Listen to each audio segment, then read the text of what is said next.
स्वागत है आप सभी मेरे प्यारे विद्यार्थियों का Subhash study centre YouTube channel पर। और जितने भी मेरे प्यारे विद्यार्थी क्लास 10th में हैं तथा 2023-2024 बोर्ड परीक्षा के लिए तैयारी करना स्टार्ट कर दिए हैं, आज का यह वीडियो आप सभी के लिए वेरी इंपॉर्टेंट होगा, क्योंकि इस वीडियो में मैं लेकर के आ चुका हूं आप सभी के लिए हिंदी काव्य खंड का पहला पाठ पद शीर्षक पाठ, जिसके रचयिता हैं सूरदास जी। और सूरदास जी का पद संख्या यहाँ पर आप ध्यान दीजिएगा, पद संख्या 10, जो कि इस प्रकार से है।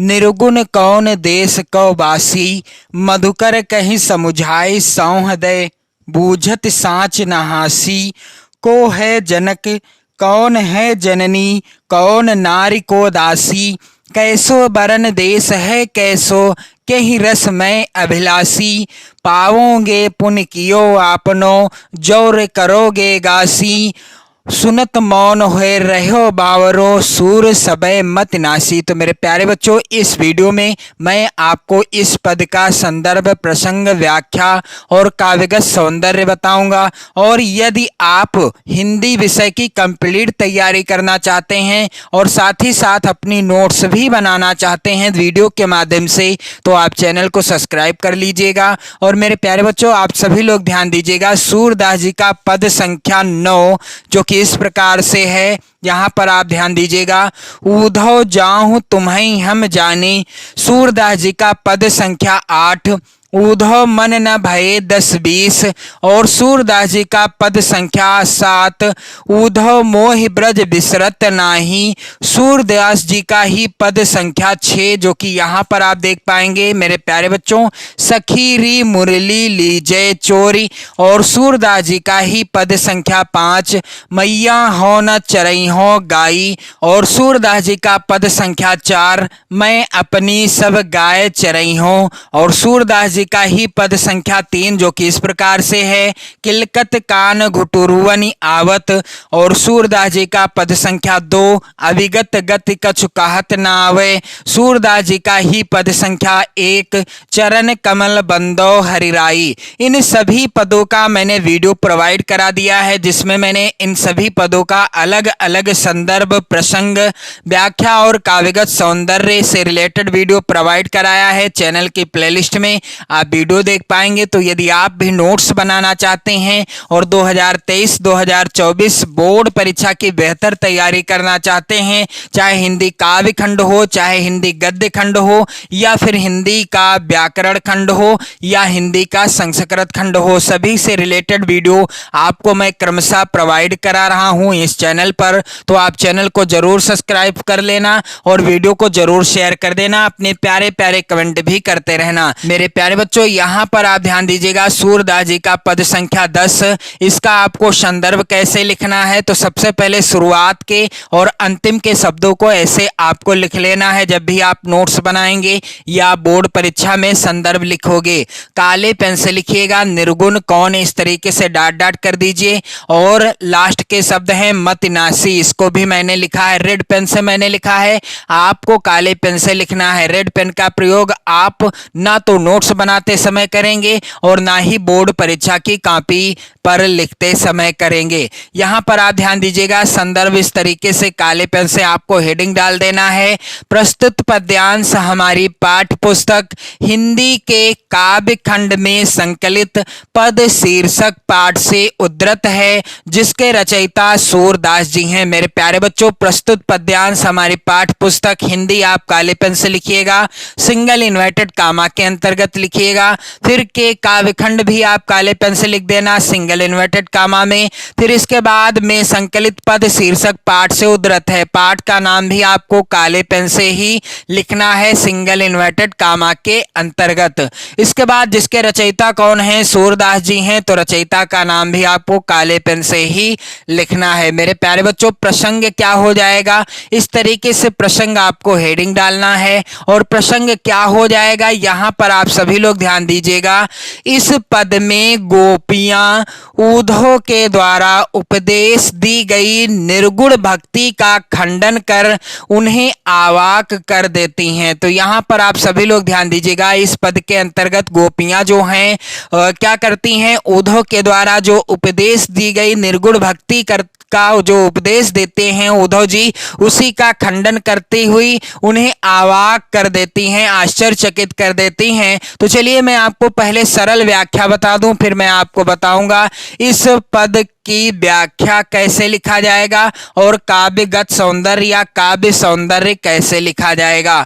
तो निर्गुण कौन देश को बासी, उद्धव जब गोपियों को बार बार ब्रह्म का उपदेश देते हैं, यानी निराकार ब्रह्मा की उपासना करने के लिए उपदेश देते हैं, तो गोपियां जो है उद्धव पर खींच जाती हैं और कहती हैं कि हे भ्रमर, हे उद्धव जी, निर्गुण कौन देश को बासी। कहने लगी गोपियां कि हे भ्रमर, निर्गुण ब्रह्मा किस देश का निवासी है, यानी जिस निराकार ईश्वर की आप जो है कह रहे हैं उसकी उपासना करो, उसकी आराधना करो, आप बताओ कि वह जो निराकार ईश्वर है वह किस देश का रहने वाला है। निर्गुण कौन देश को बासी, यानी वह निराकार ईश्वर या निराकार ब्रह्म किस देश का रहने वाला है। आगे गोपियां कहती हैं, मधुकर कहीं समुझाए सौह दे, बूझत साँच नहासी। गोपियां कहती हैं कि हम आपको शपथ देकर सच सच पूछ रही हैं,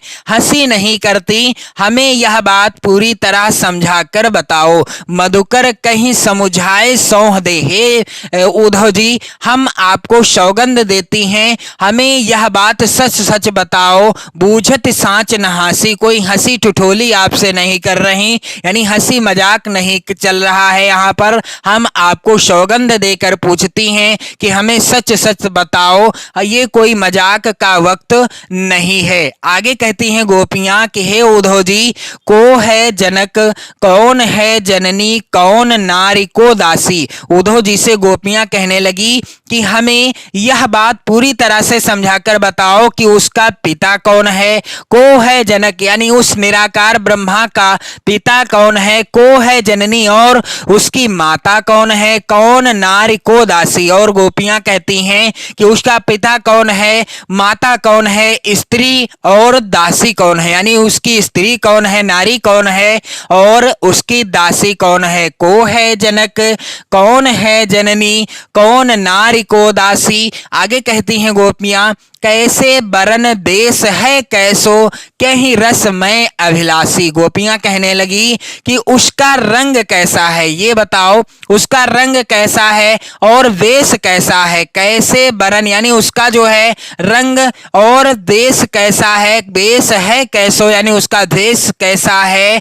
कहीं रस में अभिलाषी, उसका रंग कैसा है, उसका वेश कैसा है और उसे किस रंग से अधिक लगाव है, यानी कहीं रस में अभिलाषी, और उसे किस रंग से या किस रंग में अधिक लगाव है, किस रंग को वह पसंद करता है।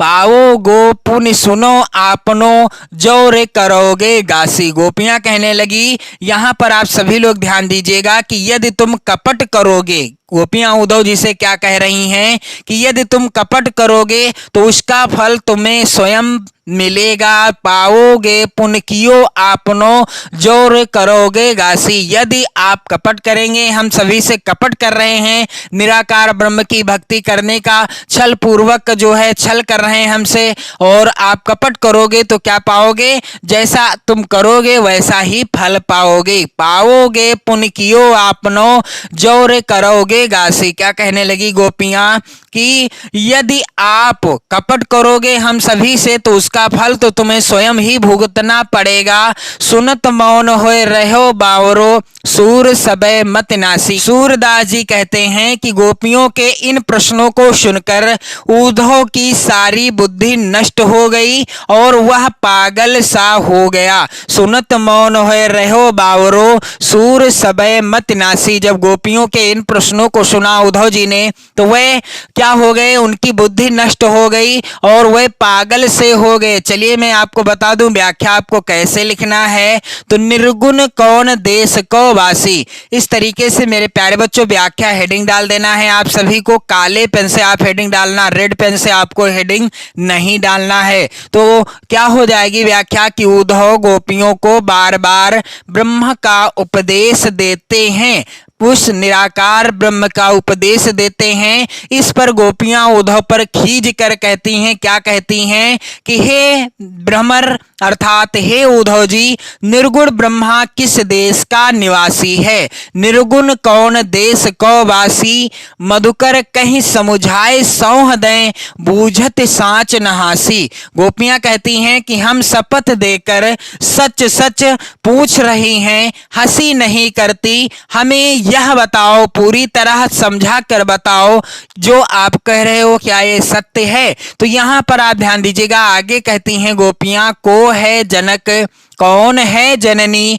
कौन नारी को दासी। क्या हो जाएगी व्याख्या कि गोपियां उद्धव जी से कहने लगी कि उसका पिता कौन है, को है जनक, कौन है जननी, उसकी माता कौन है, और कौन नारी को दासी, और स्त्री कौन है उसकी, तथा दासी कौन है। आगे कहती हैं गोपियां, कैसे बरन देश है कैसो, कहीं रस में अभिलाषी। यहां पर आप सभी लोग ध्यान दीजिएगा, गोपियां कहने लगी कि हे उद्धव जी, उसका रंग कैसा है, कैसे बरन वेश है कैसो, और देश कैसा है, और उसे किस रंग से अधिक लगाव है, उसे किस रंग से अधिक लगाव है, यानी कहीं रस में अभिलाषी।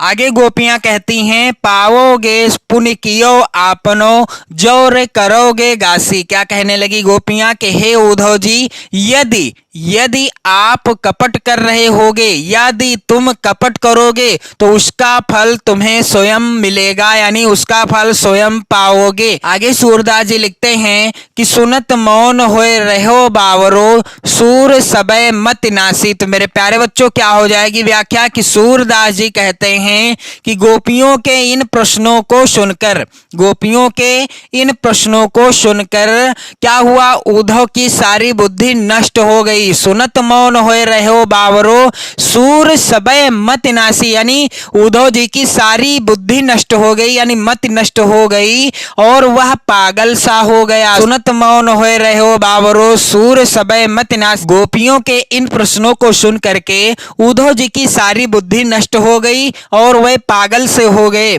काव्य सौंदर्य या काव्यगत सौंदर्य क्या हो जाएगा, यहाँ पर विरह वेदना की अभिव्यंजना हुई है। दूसरा बिंदु है भाषा, तो प्रस्तुत जो पद है इस पद की भाषा क्या है, ब्रज भाषा है। अगला बिंदु है रस, तो यहाँ पर विप्रलंब श्रृंगार तथा हास्य है। तो यहाँ पर अगला बिंदु है अलंकार, तो इसमें अनुप्रास अलंकार है। छंद कौन सा है, गेय पद है। तो मेरे प्यारे बच्चों इस तरीके से मैंने आज के इस वीडियो में आपको बता दिया सूरदास जी का जो पद संख्या 10 है, निर्गुण कौन देश को वासी, इस पद का संदर्भ भी बताया है, प्रसंग भी बताया है, व्याख्या और काव्य सौंदर्य भी आपको बता दिया है। तो आप लोग इस वीडियो को जरूर शेयर कर दें अपने सभी इष्ट मित्रों में, और साथ ही साथ मैं आपसे निवेदन करना चाहूंगा कि सूरदास जी के इसके पहले के 9 पद आप जरूर पढ़ लें, क्योंकि उसकी आप जो है यानी उन पदों की वीडियो आप चैनल की प्लेलिस्ट में देख पाएंगे और अपनी नोट्स भी बना पाएंगे। और मेरे प्यारे बच्चों अगले वीडियो में मैं लेकर के आऊंगा सूरदास जी का पद संख्या 11, जो कि अंतिम पद है आपकी पाठ्य पुस्तक का, संदेशो देवकी सौ कहियो। इसका भी संदर्भ, प्रसंग, व्याख्या, काव्यगत सौंदर्य आपको बताऊंगा। आप चैनल के साथ जुड़कर अपनी कंप्लीट नोट्स बना सकते हो, और साथ ही साथ आप वीडियो को शेयर कर देना, लाइक कर देना, कमेंट भी कर देना। पढ़ते रहें, मस्त रहें, स्वस्थ रहें। जय हिंद।